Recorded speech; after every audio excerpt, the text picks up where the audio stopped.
We need our researchers to understand and communicate well how they're pitching their research, and it needs to be much, much earlier in the conversation. Hello and welcome to the Research Valorisation podcast series. My name is Sarah Jabber, Manager Business Development at UIIN, and your host for today. Today's episode is the third and last part of our conversation with Jetty van Ginkel, owner at Care for Impact in the Netherlands, Marguerite Evans-Galea, Executive Director of the Industry Mentoring Network in STEM and co-founder of Women in Science Australia, and Chris Fellingham, Social Sciences and Humanities Lead at Oxford University Innovations and Founder Director of the ARC Accelerator. If you haven't already listened to the previous episodes, make sure to check them out.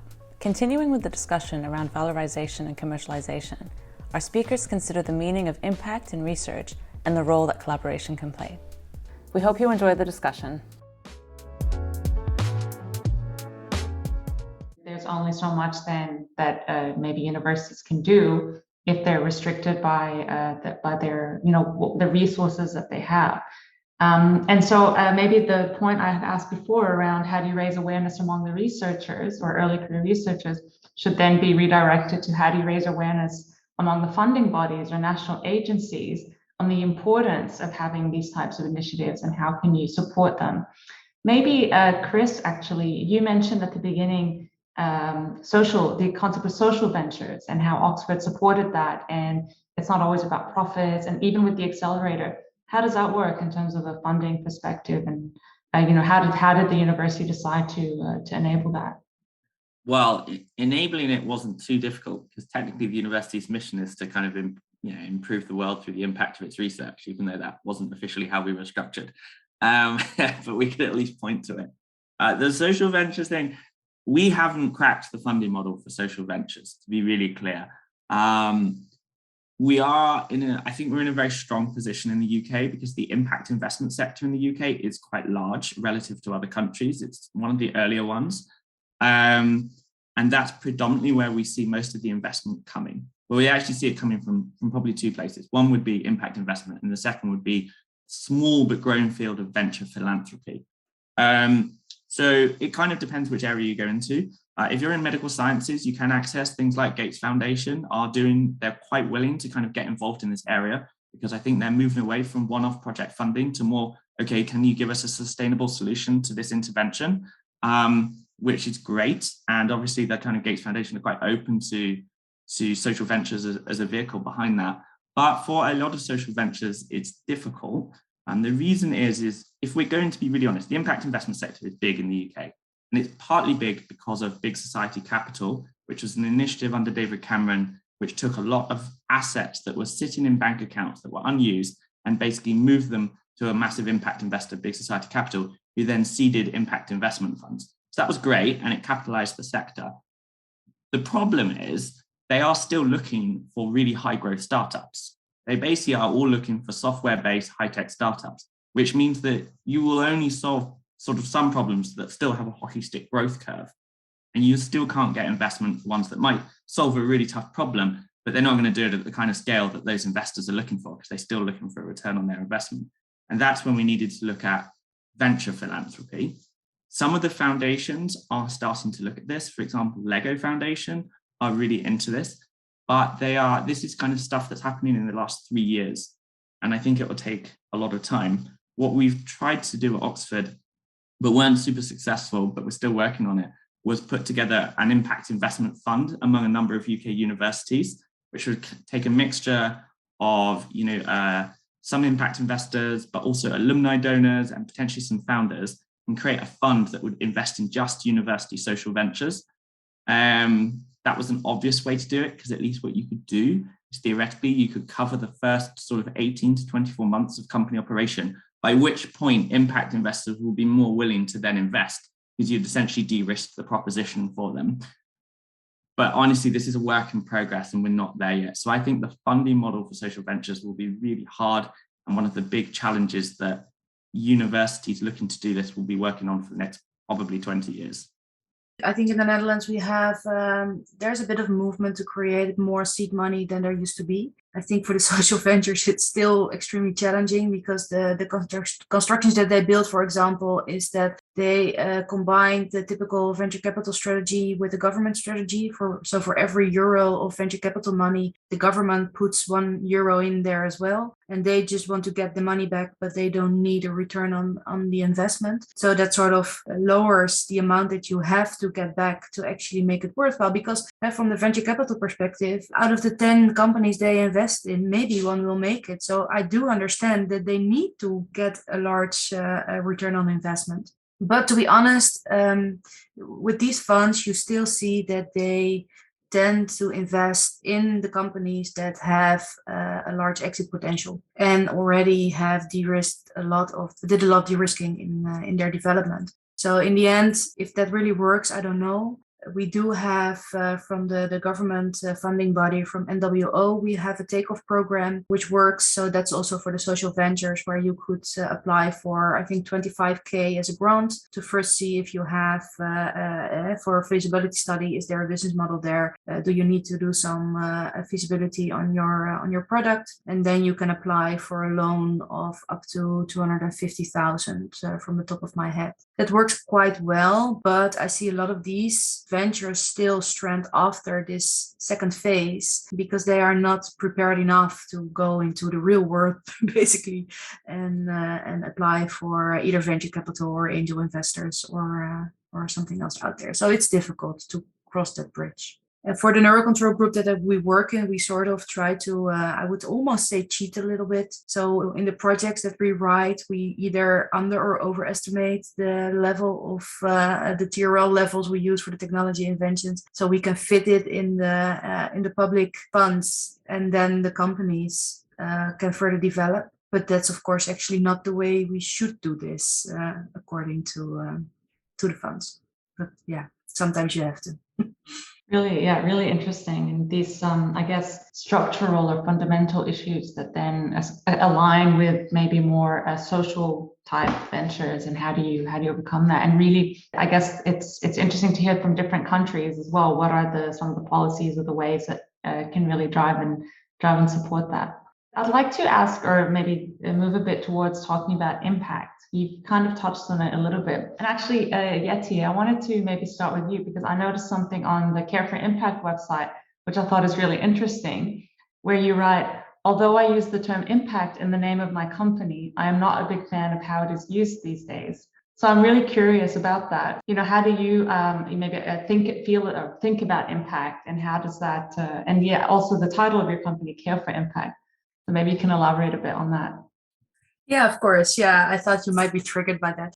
I don't have a better word. Let's start with that. But the problem with impact is these days, if we want to achieve something, but we don't really know how and we don't really know what, we just say we want to make impact. Like it's this fuzzy thing that can never be measured or fully achieved. And that is something that also within the universities that I work with, I see them struggle. They want to make impact, but they say impact is something you cannot measure per definition, which I think it's not true. You just have to look more careful and plan more careful in what is actually what you want to reach. Do you want to make sure your knowledge is out there? Do you want to make sure it becomes a commercial product that millions of people can use? Because these things, they need different strategies. So I think the whole fuzziness that is sort of covering the impact part is what is bugging me a bit. So that's why the statement there. And what I do like about impact, and not only talking about innovation, is because a lot of times I saw researchers being disappointed because what they have might not be turned into a product, and then they feel like they failed. But I think that's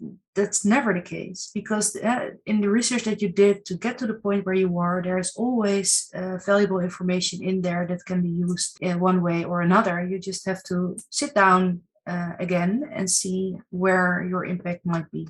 And also forcing them only into publication, only into patenting, there are other ways out there to get your research out. Thanks. Chris or Margaret, do you want to add or maybe give your perspectives on impact and what that means?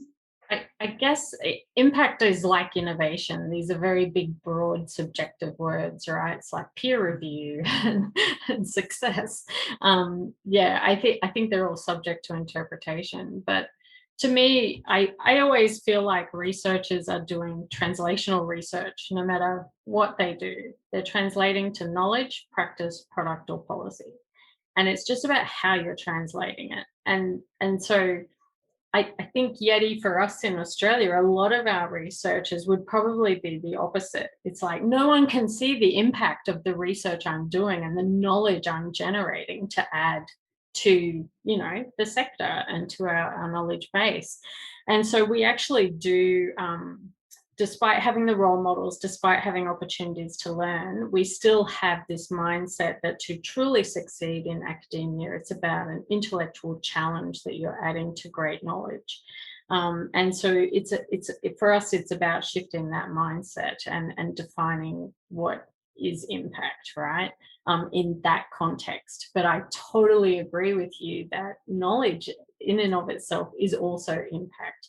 And I loved how you spoke about how you measure it, because certainly through IMNIS, a lot of people will say, oh, well, mentoring is very soft. What do you do with mentoring? What does that mean? And it's like, well, actually, mentoring is a lot of work. And it can be very structured if you support it right. You don't have to, you want flexibility, but you want to have targets and goals and things like that. Our survey is intense at the end. Just ask any of our mentees or mentors, and we measure impact in so many different ways. And we ask, if we can shift the percentage of collaborations, if we can shift the perceived idea that I could work in industry, you don't actually have to be applying for the job, but just that you can see yourself there, that's impact. So we do try to dig it down and measure it. And I agree with you, it can be measured, just really, really difficult to be. It's hard. Can I add very quickly? Perhaps this is because we're in a room of scientists, but I would argue the entire field of social science is in fact about measuring impact, because ultimately it's deriving causality from social phenomena. So it's not that it can. Yes, I've wished for a social scientist to read my surveys many a time. Yeah, that is their entire purpose. I mean, it's sometimes it's funny when we deal with impact investors and they say something like, oh, you've got to have a theory of change, you've got to prove this. And they're kind of like, what do you think I spent my last 20 years doing? Definitely this the elusive topic, I think, or term impact. But you referenced as well measuring impact or finding ways for measuring impact.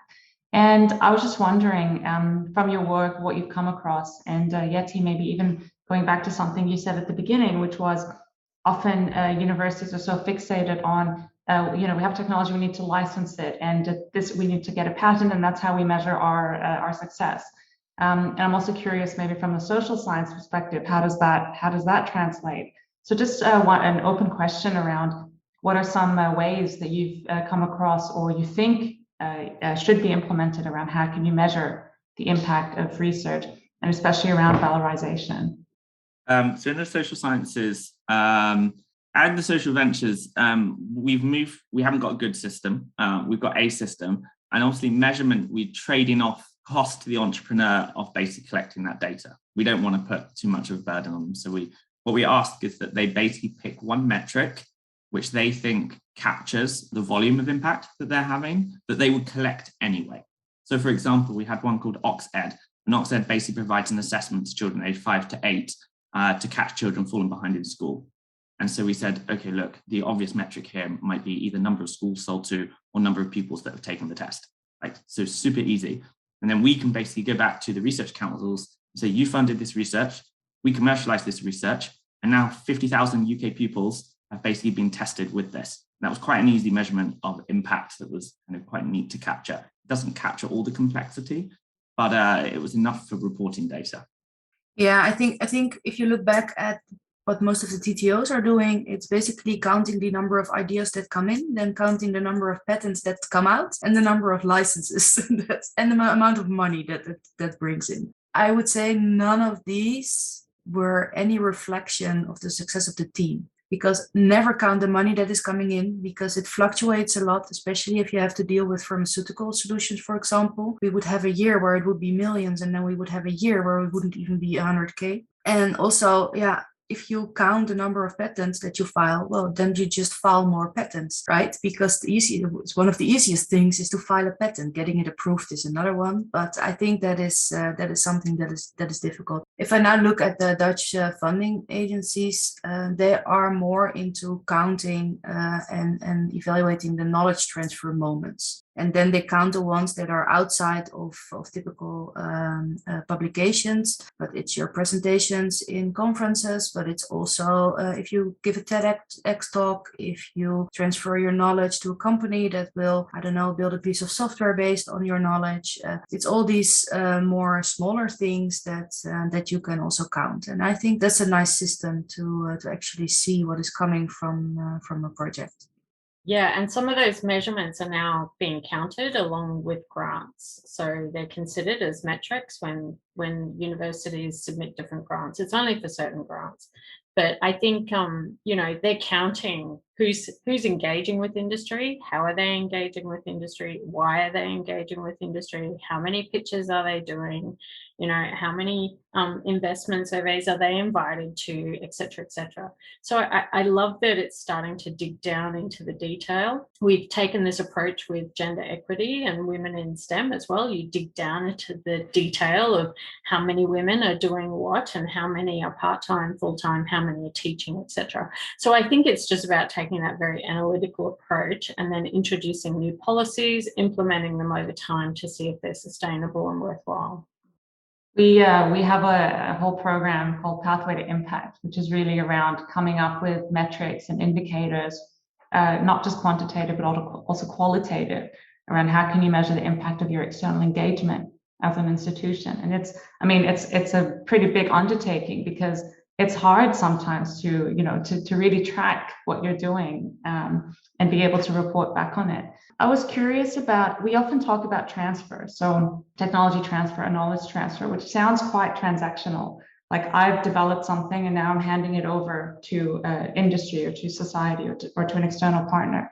So I was just wondering, from your perspectives, to what extent can external stakeholders be involved from an early stage? So Margaret, for example, you mentioned collaboration and how important that is, and really in shaping ideas, shaping directions, but also, I guess, the concept of co-creation came up as well at the beginning.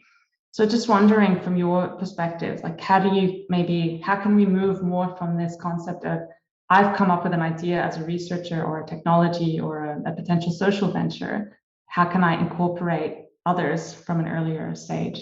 I heard a really fantastic talk recently from a researcher and now an entrepreneur who said transactional collaborations are very, very common and often die in arguments, right? They'll stall at some point for some reason. The collaborations at work are the transformational collaborations, where people actually have a conversation first. And I loved what Yeti said right at the beginning, where you focus on the invention, right? Focus on what you're actually doing.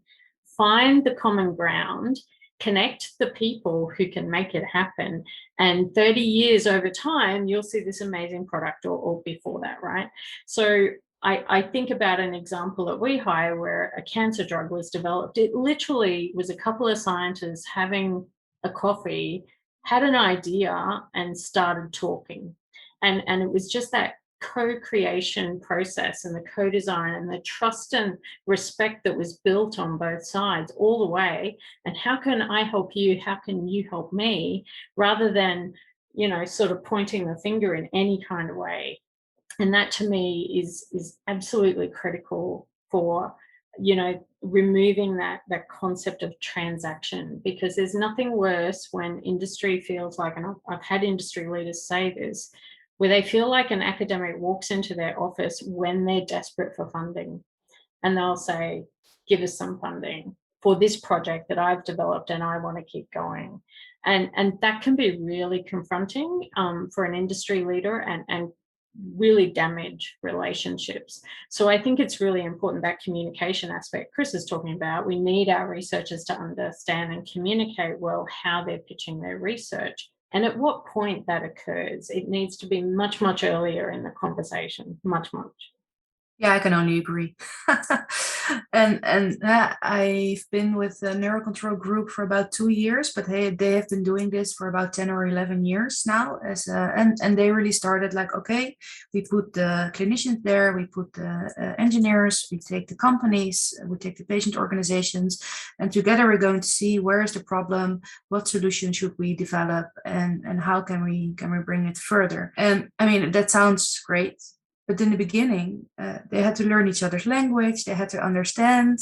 The same thing happened as you mentioned, Marguerite. So they have a fully written plan and they show it to the companies. They sign here, and the deadline is tomorrow, which is something that doesn't work. And it really took a lot of time before they sort of started to understand each other in this. Because also the scientists didn't do that because they didn't think the opinion of the company was not important, but they did that because they were a bit insecure about the plan, and it had to be like great and detailed and complete before they had the confidence to actually show it to somebody else. But yeah, then you also have your deadlines. And so this is something that really had to grow. And to be honest, this group came together because they had a financial incentive. There was a government body who said, if you can put these people together and you can work on this topic, then we will have a structured funding opportunity for you for the upcoming so many years. So it is also something that is not easy. It doesn't come right away, but I do think that you have to involve industry as early as possible, because I think a cold transfer will never succeed. Maybe just before we wrap up, I wanted to just maybe a general question out. Are there any, I feel we've covered a range of different topics and areas, and it's been a really interesting conversation. But is there anything that we haven't addressed where you think, oh, actually, I'd like to mention that, or bring an element up? Maybe, Chris, a question then to you. At least in STEM, or in kind of like more hard science, sometimes taking an idea from the lab to market can take 20, 30 years.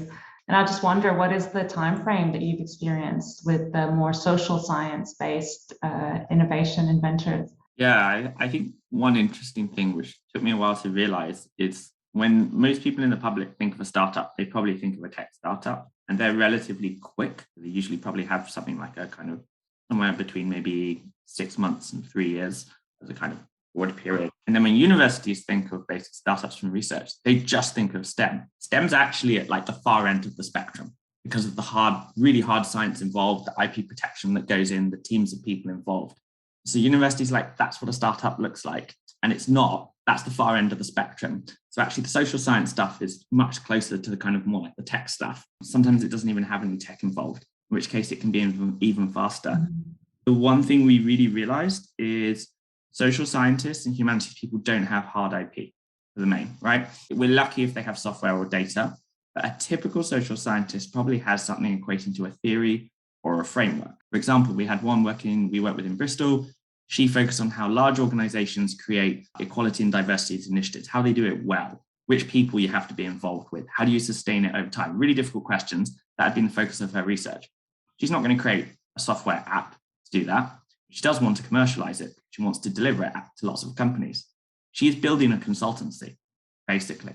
That's what she's doing. Well, a consultancy doesn't take that long to start up. There's not a lot of capital expenses which need to go in. So it was more just about trying to get the first customer so that she could kind of work out what her kind of basic approach was, and then building out people that could support her to do the work. And that's probably, you could do that easily in 12 months. It was the kind of appetite to be an entrepreneur, how much she wanted to dip her toes into the water first. But it's much, much faster. So it's very different. And universities, frankly, weren't really, at least in the UK, weren't well set up to do that, because their whole mindset was like, oh, where's the patents?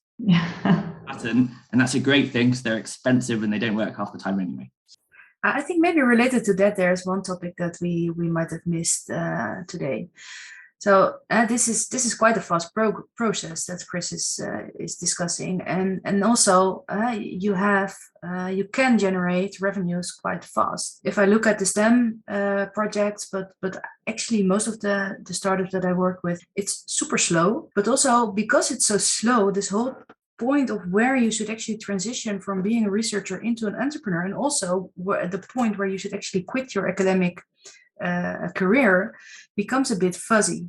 And because it's so fuzzy, sometimes it just doesn't happen because you keep postponing. There are always reasons to say, in 3 months, in 6 months, in a year. When I joined one of the scientists in the startup, for me it was really clear: if you want to work in a startup, you have to quit your job. So I did that, and I switched to a startup, which is of course financially a huge risk because you go from a steady income to zero in my case 13 days, which was a bit of a challenge, but we managed. But for a lot of the scientists, that's not the case. So I was wondering how you deal with that in the social sciences, the scientists that you work with, and also with Marguerite. I don't know how that is for you. In the social sciences, they can usually run it in parallel for quite a long time because it's essentially looks like a consultancy at the start. So they can basically get some clients over the line, and maybe they have to work a bit harder. There's the advantage, exactly as you say, they get to keep the security of their job or that hard-won tenure. And then they can basically say, is there enough deal flow to go full-time on this? Or is there enough deal flow to employ somebody else to do this? And so I actually think it's an easier transition.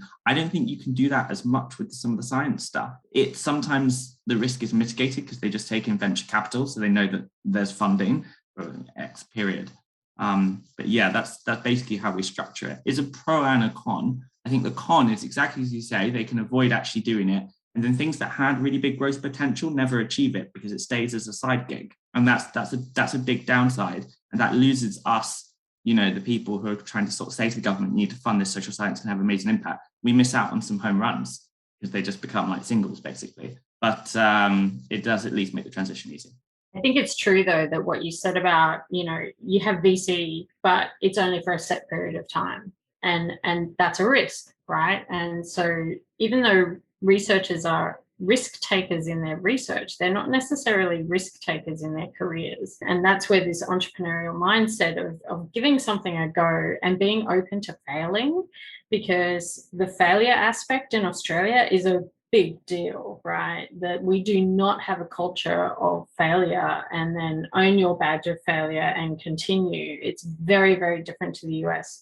A lot of people fear failure and are very intimidated by it. But I also come back to this concept that we're often in discussions and in debates about, should we spin out a company or should we just collaborate with a large one?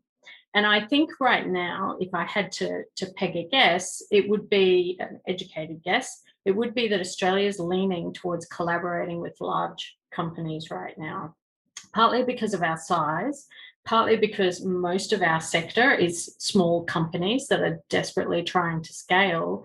And then there's just this dearth in between that really struggle to gain traction. And that's where the mid-stage accelerator can actually make a huge difference. And so there's one here called And Health that's focused on digital health. So it is a tech focus, but it's working to really take something that's already grown and taking it to that next stage. And so to sort of come back to the original question of, do scientists actually get out there and do this? Yes, they do. But that risk aspect is a significant barrier to overcome.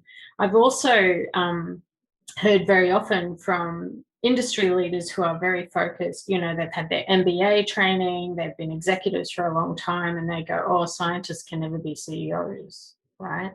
And that mindset is a little bit of our culture too. So the beauty of the engagement program is that those industry leaders are now engaging with scientists and seeing what they can bring. And so I like to think that's also shifting that mindset.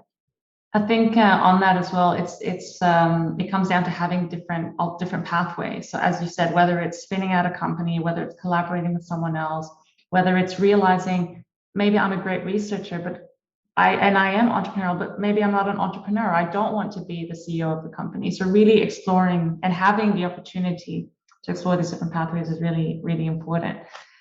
I'd like to thank you all for a really interesting discussion. As I said before, we've covered a range of topics. I think, some of the key elements really around the openness, transparency, communication, and really embedding these skills within students, researchers, staff in a variety of different ways. And the concept of demystifying entrepreneurship and valorization and what that means. So I'd really like to thank you for your time and for sharing your insights. And again, I'd like to thank those who joined us. And unless there's any final comments from any of you, then I would wrap up the session. And thank you again for that. As long as it was useful, that's fantastic. Definitely. Thank you. Yes. Take Thank care. you. Thanks. Thank you for listening to today's discussion. Stay tuned for the next episode on the Research Valorisation podcast series. Follow us on Spotify and LinkedIn, and don't forget to sign up for our podcast newsletter at uin.org.